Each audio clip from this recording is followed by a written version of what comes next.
Welcome to our ongoing class with regards to the Sheva Mitzvahs B'nai Noach, the 7 universal Noachite commandments for all of mankind, given from God through Moshe Rabbeinu, Moses, 3,330 years ago. We are currently in the middle of studying the Encyclopedia Talmudit, the Talmudical Encyclopedia, Krach Vav, Volume 6. And the entry is Ger Toshav. We have the last piece left, and that is Bizman Hazeh. Nowadays, in our current times that we live in now, as we will explain what that means nowadays as opposed to the days of yesteryear. So, without any further ado, let us proceed to the Ger Toshav, Bizman Hazeh, in the current time. Ein mekablim Ger Toshav, elo bizman shayovel noiheg. A Ger Toshav is not accepted.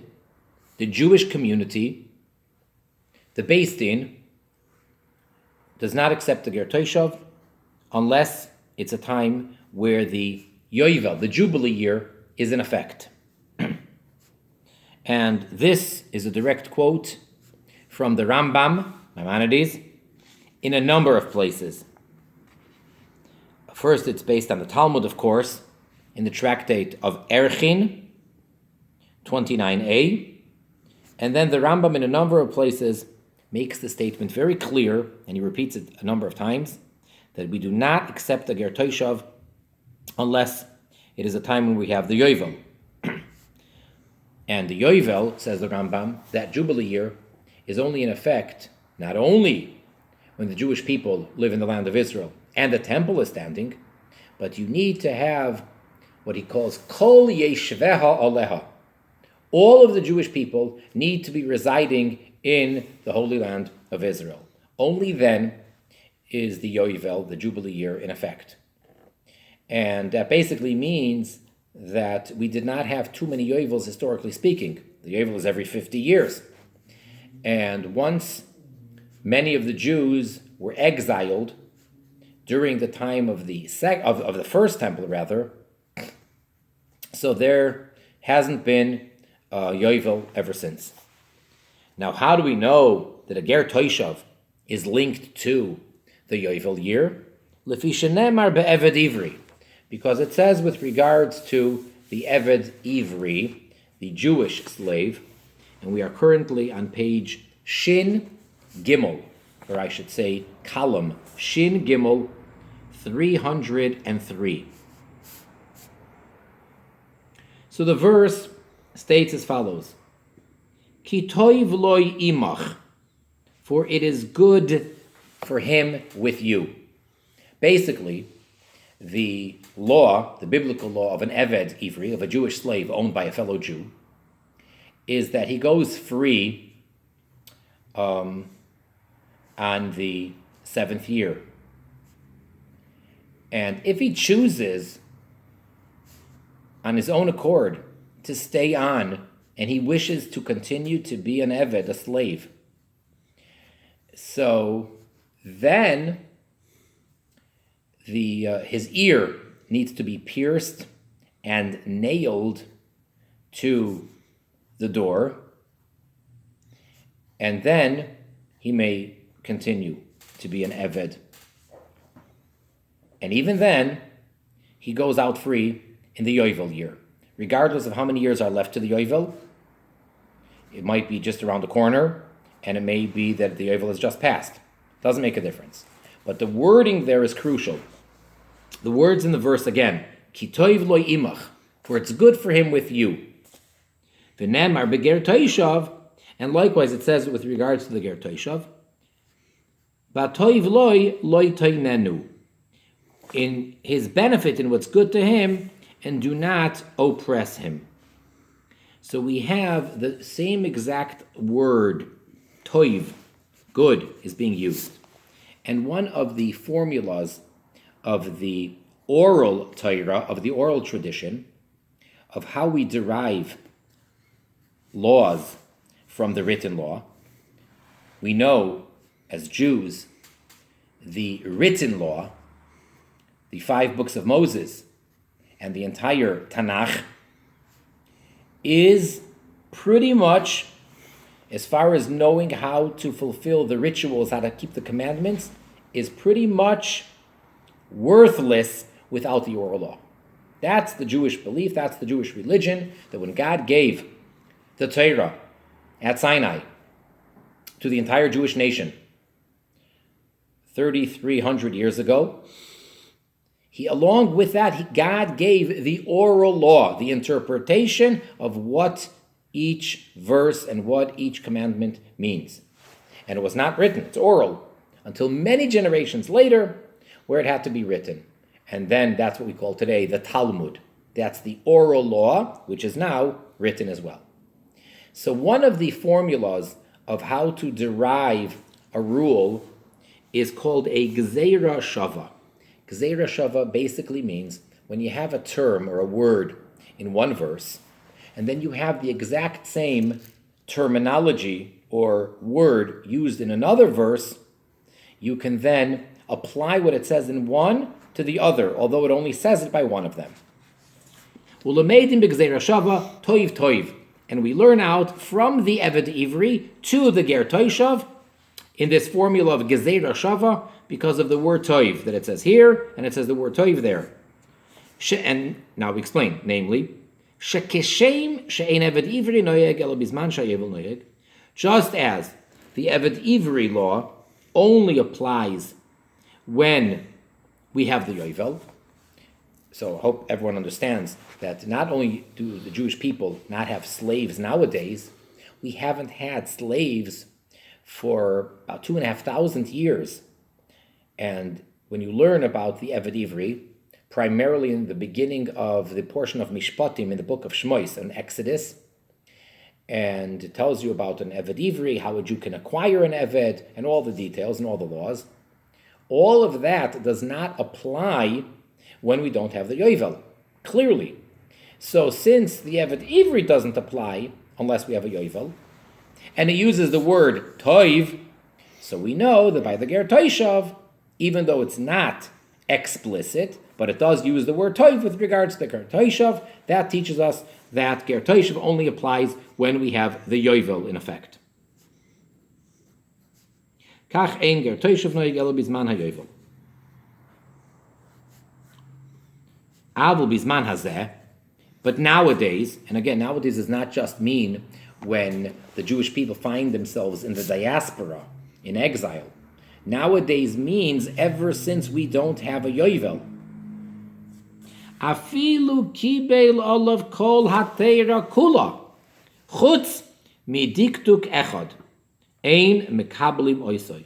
So if you have an individual from the nations of the world, a non-Jew, who formally, officially accepted upon himself to keep, to observe, and to adhere to every detail, all the laws in the Torah, with exception of one detail. He says, one detail I will not accept, one detail I will not keep, one detail I will not do. We cannot accept him as a convert. That's it. You can't. In order for a non-Jew to become a ger, not a ger toshav, but a ger, which in rabbinic language, it would be a ger tzedek in rabbinic literature. So the lexicon is ger tzedek, a righteous ger. In order to be a ger, which we learn out how all those laws are from the giving of the Torah, what happened to the original Jewish nation, they all became Jewish then. So there are a few things that a person has to go through. If it's a male, he must be circumcised. And then the individual must immerse themselves in a mikvah, in a ritual bath, for the purpose of conversion and becoming Jewish. And they must accept upon themselves formally in front of a Beis Din, of a Jewish tribunal, to keep all the mitzvahs. Obviously, now that we're in exile, unfortunately, the Jews can't keep most of the mitzvahs. Most of them are dependent on having the Holy Temple, the Beis HaMikdash. However, in order to become a ger, the person needs to accept upon himself to keep whatever we possibly can. So whatever the Jewish people are able to keep, this person takes upon himself to keep. And as long as he says, I want to become Jewish, I want to become a Jew, I want to convert and become a ger tzedek, just one detail I don't want to keep, whatever that may be. It doesn't have to be a big mitzvah. He doesn't have to say, oh, I'm not going to keep Shabbos, or I'm not going to keep the dietary laws of kosher. Doesn't matter. Even if it's one little small thing, he says, categorically I won't keep it. Now, no one's perfect, and people make mistakes, and people have the evil inclination inside of them, which unfortunately pulls us to make wrong decisions. Then he's like any other Jew. That's understood and accepted. That's fine. But he can't categorically not accept upon himself at the time of the conversion to keep mitzvahs. That's the problem. That's crucial. So if he categorically, philosophically, or for whatever reason, he says, I am not taking upon myself this detail, we don't accept him at all. He's not a little bit Jewish. He's not 99% Jewish. He's not 0.999% Jewish. He is not Jewish. And the option of Ger Toshav doesn't exist.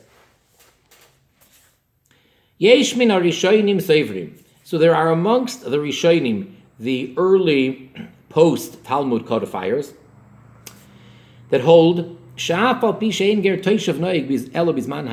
although indeed it's true that the Ger Toshav only applies when we have the yovel in effect, mikol makom, nonetheless, im kibel achshav sheva mitzvahs b'nei noyach, if, however, an individual nowadays accepted and took upon himself to adhere to keep the 7 Noachite commandments, we do not withhold him from living in the land of Israel. He may live in the land of Israel. See, otherwise, there is a rule which I believe we've discussed in an earlier class. There's a prohibition for the Jewish people to allow, quote unquote, non-Jews to live in the land of Israel.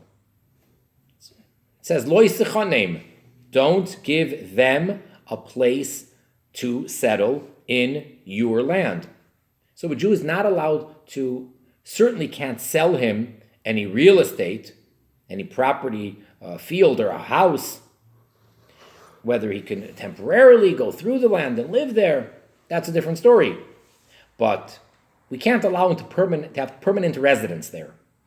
However, a Ger Toshav surely can. That for sure. But now we don't have a Ger Toshav.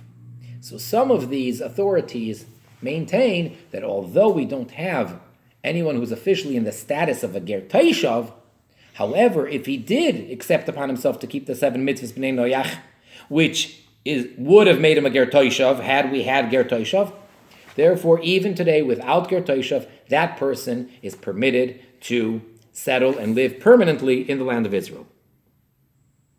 And the logic being as follows. Sheharei, for behold, ein lachush.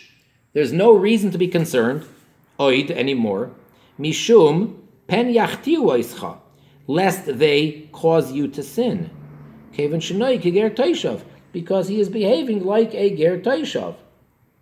In other words, the reason why the Jew is not permitted to allow a non-Jew to live in the land of Israel is because once we finally made it to the promised land, we're supposed to behave accordingly and live up to the demands that God has given us. We don't want to have any outside negative influences. And as the verses say, you've come out of the land of Egypt, which their behavior is corrupt and abominable. You're coming into the land of Canaan, where those nations behave in a corrupt, abominable way. Don't learn from them. Get rid of them. You left Egypt, don't go back, ever. You're coming to the land of Canaan, chase them out. So we don't want to have idolaters in the land of Israel influencing us. Ger Toshav, no problem. We have nothing against human beings. Everybody should be a human being if they're not Jewish. If that made sense. Every human being should live up to his potential and his obligation and responsibility towards God. And that is to be a law-abiding Sheva Mitzvahs B'nai Noach observer. Now, is he a card-carrying Sheva Mitzvahs B'nai Noach? Well, Ger Toshav certainly is. We don't have a Ger Toshav. So then, there's nothing that we can give him. We can't give him a card. We can't give him a certificate. However, a Ger Toshav, when we had Ger Toshav, was surely allowed to live in the land because he's not a negative influence. He categorically denies idolatry. So if you have a person today who's doing the same, he just can't legally have the technical status of a Ger Toshav. But as far as his behavior, and as far as his attitude, and as far as his influence, nothing wrong with him. He's a wonderful fellow. So therefore, they say, the reason of lest they cause you, the Jew, to sin, doesn't apply.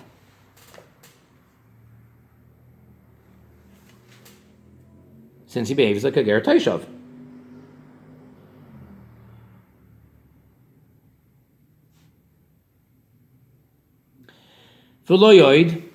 Not only that, but furthermore,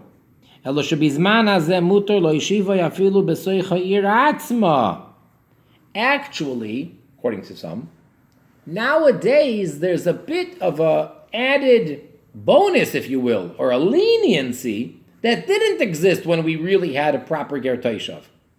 And if you recall, we learned previously, earlier in this class, in this entry of Ger Toshav, that when we had a Ger Toshav, the Jewish people were allowed to give them residence, but they couldn't live within the Jewish community proper, in the city itself. They had their own neighborhood, so to say. But now that there is no Ger Toshav, he's actually allowed to live in the city proper. And the reason for that is because, and I say in quotes, unfortunately, the sanctity of the land is not like it used to be. Because we don't have all the Jewish people living there, so the level of sanctity that the land of Israel has is much less. And that has many applications legally. You need to have all the Jewish people living there. And as long as you don't, so the land is holy, and many laws apply, but many don't. It's a different level of kedusha, of sanctity. So one reason why the Jewish people are not permitted to allow non-Jews to live there is not only because of their negative influence, but it's also because of the holiness of the land, that this land is God's gift to the Jewish people. Fine. So therefore there's limitations, and a Ger Toshav can only live here, not there. But now that the land is not on that level, so that restriction doesn't apply, and as long as the non-Jew is not a negative influence, he's like a Ger Toshav, he keeps Sheva Mitzvahs B'nai Noach, so he's even allowed to live where a Ger Toshav wouldn't have been able to live in the times of Ger Toshav.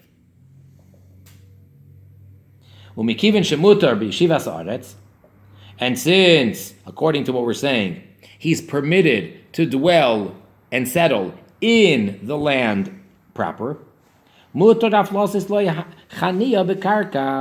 we're also allowed to give him permanent residence in real estate, to give him a piece of land. And there is no prohibition of loy sechanim, of do not give the non-Jews a permanent residence in the land. But then you have some of the later codifiers who writes as follows: that if a non-Jew can make an acquisition in the land, and likewise according to those that say that when the land, part of the land, is in the hands of a non-Jew, then they do have acquisition according to everyone. Then lo'olam muter b'yeshiva ba'aretz, then he's always permitted to dwell in the land. So really, it's controversial. Not everybody holds like this, but this is one approach. It becomes an issue, and it becomes really practical nowadays. For instance, by the Shemitah year, the sabbatical year every 7 years. So that still applies to a great degree, even in the time of exile, and even when we don't have the Jews living in Israel, and even when we don't have the Yovel. So to a great degree, the Shemitah, the sabbatical year, applies. And it becomes difficult to keep that mitzvah properly. Because basically, no one is allowed to reap of their own benefit, of their own fruits, of their own produce. Everything is supposed to be ownerless. For that 1 year, it's free for all. And so then the question is, how do you eat produce of the earth? So there are different ways around it. One way, which according to some modern day authorities is an acceptable solution. However, according to, I would say, most, not only in quantity, but in level of rabbinic authority, if you will, they maintain that this solution that I'm referring to is unacceptable. And that is to sell the land, at least for a year, to the non-Jew. And therefore, it doesn't have the sanctity. And the rules and the laws of Shemitah don't apply because it's not Jewish land. It's technically in the Holy Land, but it belongs to a non-Jew. Similar, for those of you that are familiar, with the concept of selling chametz on Passover.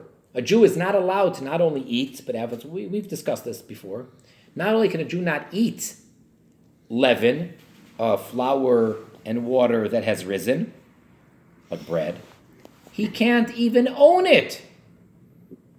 So what does he do? One way is to get rid of it all, but what happens if that's not too practical, or it's very difficult? The guy is a whole cellar of liquor, of vodka and whiskey, which is from grain. What is he to do? The person owns a bakery. He has shipments and shipments of flour, which is not kosher for Passover flour. May have some water mixed in or whatever.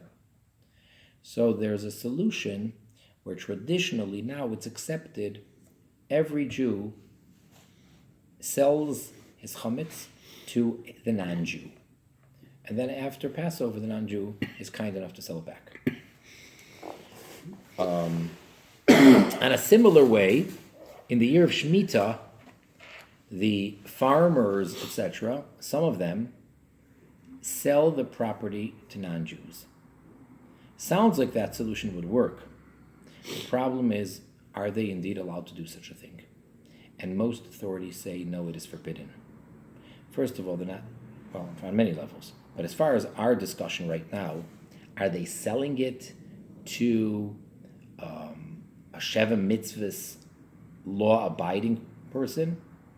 Maybe. Well, we've discussed in other classes that nowadays, in the civilized world, the assumption is that most people do keep the Sheva Mitzvahs. But is that good enough? Does the person need to formally accept it? In other words, he should really be a Ger Toshav wannabe, if you will accept that term. So it's not so simple. Not simple at all. But, according to this, one approach, someone who categorically is keeping the 7 mitzvahs, the Jewish people are allowed to give him, to allow him to live in the land, and according to some, even allowed to sell him land. The middle of page Shin Gimel, 303. Second paragraph. Bizman sheina yovel noyeg. In the time where the yovel is not in effect. meaning nowadays. There are amongst the early authorities that state sheyesh dvarim sheim lahakel bazeh shein mekablim ger toshav v'yeshem lachmir. In a certain way, this is a leniency, and in another way, it's a stringency. Namely, shebizman sheina yovel noyeg, when you don't have the yovel, hareu yoshev afilu ba'ir atzma. As we said, he's allowed to live in the city itself. The non-Jew, because he's not a Ger Toshav, because there is no Ger Toshav, and he does keep the 7 mitzvahs, so he's allowed to live in the city. The koine eved ivri adzman sheyirtzeh, and he would be able to acquire an eved ivri as long as he wants. Shein zman miyuchad, because there's no set time. Vehem l'hakel, those are things which are leniencies. V'yesh mehem lachmir, but then there are certain things which are being strict. She'ein mitzuvim lachayoisoi. The Jewish community is not obligated to support him by a Ger Toshav. The Jewish community is obligated to financially support him, to help him, to give him charity as they would to the Jewish people. Nowadays, there's no Ger Toshav. So in that regard, he doesn't have that right. V'karev hadavar liyois hatam ki bizman hayovel shemtin. And then he suggests, brings down the reason why would that have changed, why would that be so? So he says it's probably because in the times of the Yovel, so he would have been able to earn a livelihood without being a burden on the Jewish community. And now that doesn't apply. So it would really strain and burden the community, and therefore we're not obligated to do it because he's not a Ger Toshav. Next, this is the final paragraph on Ger Toshav here. Laseis matnas chinam lemishakibel olav me'atzmoi shloilavid avodah zarah. Giving a gift, an unearned gift, a real gift, a present, for no good reason, just because I like you or whatever. Not because you gave me a present, so now I kind of owe you a present. You know, there's certain things like, there's certain things which are a social understanding, it's just accepted, and it can actually have a legal bearing at times. Let's say that when a person gets married, so his friends give him a present. All right, well, now one of the people who gave the present, now he's getting married. So any recipient has perhaps somewhat of an obligation, not just, being a nice guy, but he actually has to now give him the present in return. Or if someone did something for someone, and they didn't stipulate in advance that, look, I'm going to pay you this amount of money per hour or per job, but the guy did something for him. So he has to show some appreciation. So he's going to give him, a bottle of fancy wine, box of chocolate, I don't know, give him something as appreciation for the fact that he put time and effort and money. That's one type of a gift. But then you have what we're talking about, matnas chinam, that a person is giving it to the person and they did not earn it. I mean, in truth, of course, they earned it on some level because the fact that they're such a nice person, otherwise why am I giving you a gift and not the other person? I'm giving you a gift, this neighbor of mine, because you're just so nice. So, but that's not very tangible or concrete. So it's called a matnas chinam, a free gift.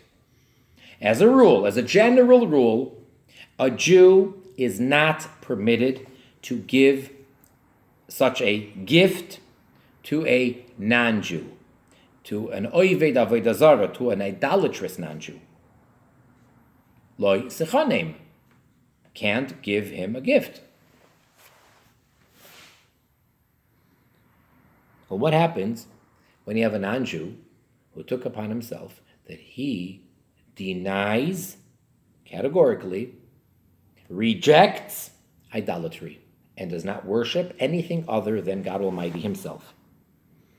There are those authorities that say it's still forbidden to give him a gift. Kevan shaloi kibel olav sheva mitzvahs bifnei shloisha chaverim. Because he didn't accept upon himself to keep the 7 laws in front of 3 learned or 3 strongly observant Jews, which would form a beis din, a tribunal. Sheyeloi din ger toshav mamish. And therefore, he can't really fall into the category literally being a ger toshav. Because when it comes to ger toshav, there's no problem. A Jew is surely allowed to give a ger toshav a free gift. But this individual, who's like a ger toshav, so some say he's not like a ger toshav enough that a Jew should be allowed to give him a gift. Lefi sheladin matnas chinam yesh lahakpid yoiser sheyeh ger toshav davka. Because they say that when it comes to the restriction, or the prohibition, I should say, of giving a free gift to a non-Jew, to a ger toshav, which is permissible, there we have to be strict, and we have to actually only allow it by a real ger toshav, which we don't have now. So, can't do it. But otherwise, it has to be a ger toshav in order for the Jew to be permitted to give him a gift. Sharei, for behold, ha-Torah amra. The Torah states, oy machar l'nachri, or sell to a non-Jew, im kein kol shu adai nachri davka b'mechira mutar v'lei b'nesina. That means to say, as long as he's a non-Jew, he can be the highest level of a non-Jew, law-abiding Sheva mitzvahs observer. But because he's not a ger toshav, he can't be a ger toshav, so he's called a nachri. He is a non-Jew. And the Torah says that the Jew is permitted to sell to a non-Jew merchandise, to do business. It says sell. And that's coming to say that you can't give it. Only mechira, selling, and not nesina, not giving it as a free gift.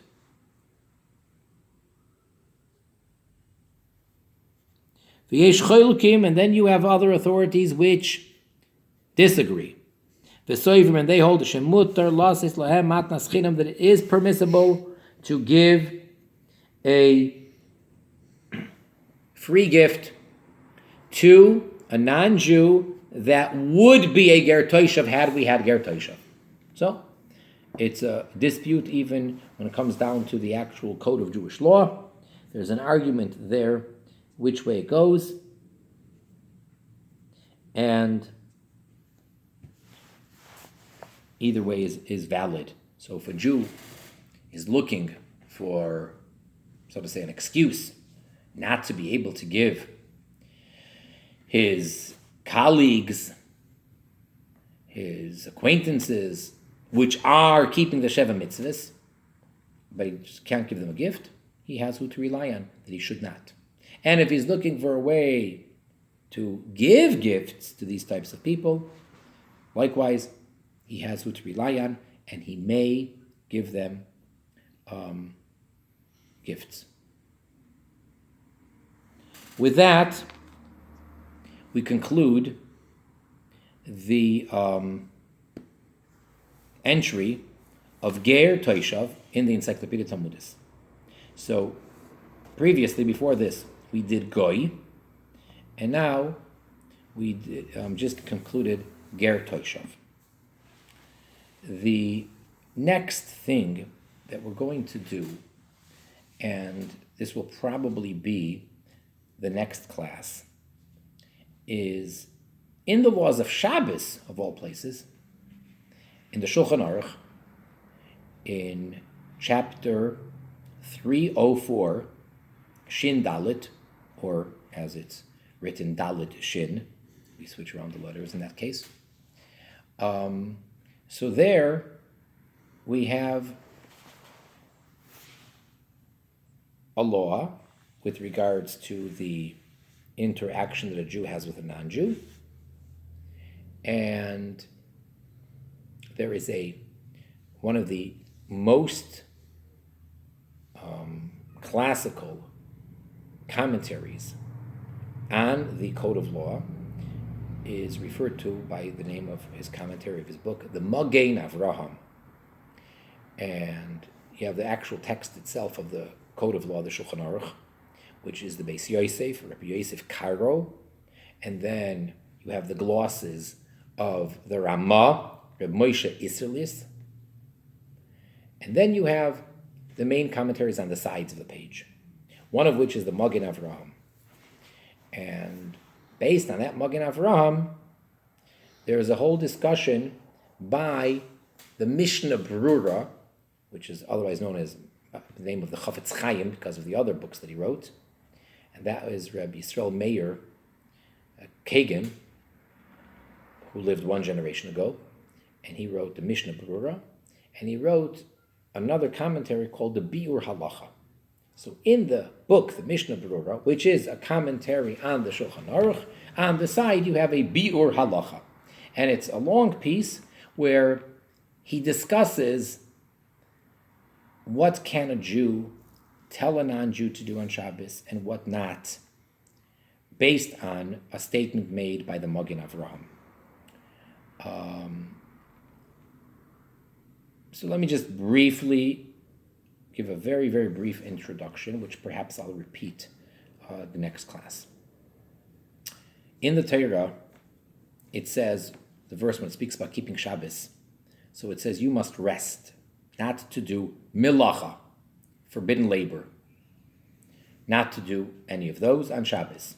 And the Torah is speaking to the Jew, and it says you and your son and your daughter and your animals, your ox, your donkey, and your ger.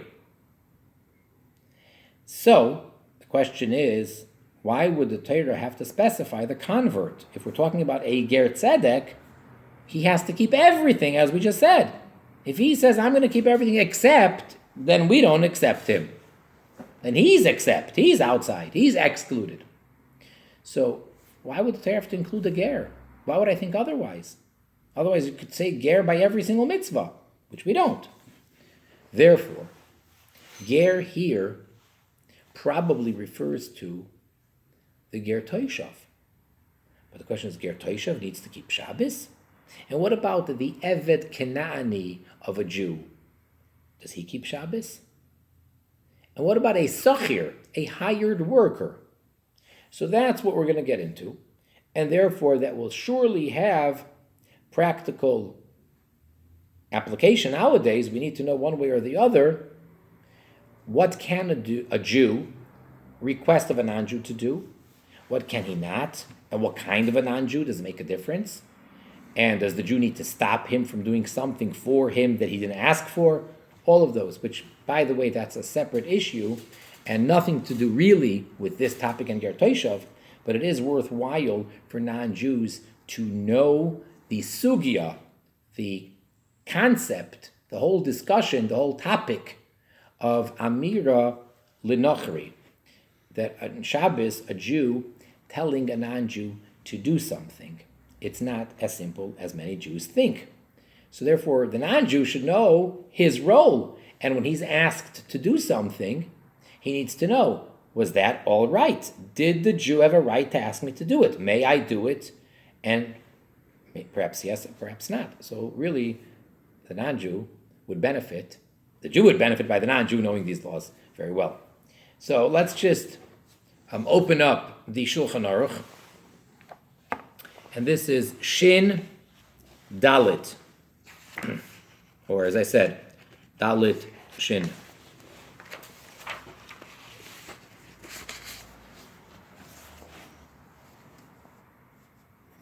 Now, in general, the Shulchan Aruch, the Code of Jewish Law, which was written some close to 500 years ago, or so, only deals with laws that are applicable nowadays. When we're in exile, there's no holy temple, unfortunately, and most of the Jews live in the diaspora. All the laws that deal with sacrifices and with the service in the holy temple, and anything that has to do with things that we cannot keep when we don't have the holy temple or Jews living in Israel, the Shulchan Aruch doesn't address. as opposed to, let's say, Maimonides, the Rambam, he takes all of Jewish law, all the 613 commandments, and he tells you all the laws of every mitzvah. The Shulchan Aruch, the Code of Jewish Law, is written for the Jew living in the time of exile. And yet, over here, in this one particular chapter, it seems like, for whatever reason, the Shulchan Aruch is addressing laws which apply when Jews own slaves. And that can't be nowadays. Jews don't own slaves nowadays, as we said. Be that as it may, which is interesting, why does the Shulchan Aruch then deal with these laws? So let me learn with you a little bit of the first halacha, the first law, here in chapter 304 in the Laws of Shabbos. The title is that the Shulchan Aruch gives, Alei ze eved mitzuv al shvisa asay. Which eved is he commanded, is the Jew commanded to see to it that he rests on Shabbos? Adam mitzuv al shvisas avdoi. A man is commanded to make sure that his eved, which will soon describe what type of an eved, a slave, his eved is shoives, refrains from doing melacha. Shemol, if his eved was circumcised, v'toval l'shem avdus, and he was immersed in a mikveh, he immersed for the sake of becoming an eved. V'kibel all of mitzvos hanoyagais be'eved, and he accepted upon himself to do those commandments that are applicable to an eved. See, an eved Kanani, a non-Jewish slave, is going through a process of conversion. And actually, one of the early codifiers, one of the early commentaries, says that it's kitzas gerus, it's a little bit of a conversion. He's like becoming a little bit Jewish. Although generally speaking, we say there's no such thing as being a little bit Jewish. There's a process, and until the process is complete, the person is absolutely 100% not Jewish, and there's either a Jew or a non-Jew. Eved Kanani might arguably be an exception and be somewhere in between. He's surely not Jewish, but he's not a regular non-Jew. He had to be circumcised. He immersed in a mikveh not for the sake of becoming Jewish, but for the sake of becoming an Eved. And he accepted upon himself to keep all of the commandments that an Eved has to keep. So that type of an Eved, a Jew is obligated, biblically, to see to it that he does not work on Shabbos. But if he did not get circumcised and go to the mikveh, but rather, this non-Jew accepted upon himself to keep the Sheva mitzvahs, which is what we want everybody to be doing. He did not go to mikveh, he did not get circumcised, he need not do those. He took upon himself to keep the 7 Noachide commandments. Harehu ki ger toshav. Says the Shulchan Aruch, that person is like a Ger Toshav. We don't have a Ger Toshav. He can't be a Ger Toshav. But he is a Ger Toshav wannabe. Coulda be, shoulda be, woulda be. Umutar lasis melacha b'Shabbos la'atzmai. And that person is permitted to do melacha, forbidden labor, on Shabbos for himself.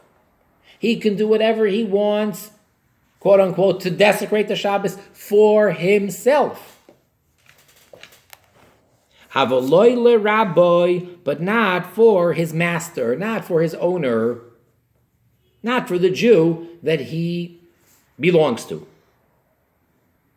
V'asur l'chol Yisrael, and all Jews, not just his master, but all Jews are forbidden, loymar loy, to tell him, lases melacha b'Shabbos l'tzerich Yisrael, to do any labor, any melacha on Shabbos for the sake of any Jew. V'afilu mishein rabbi, and even someone who's not his master.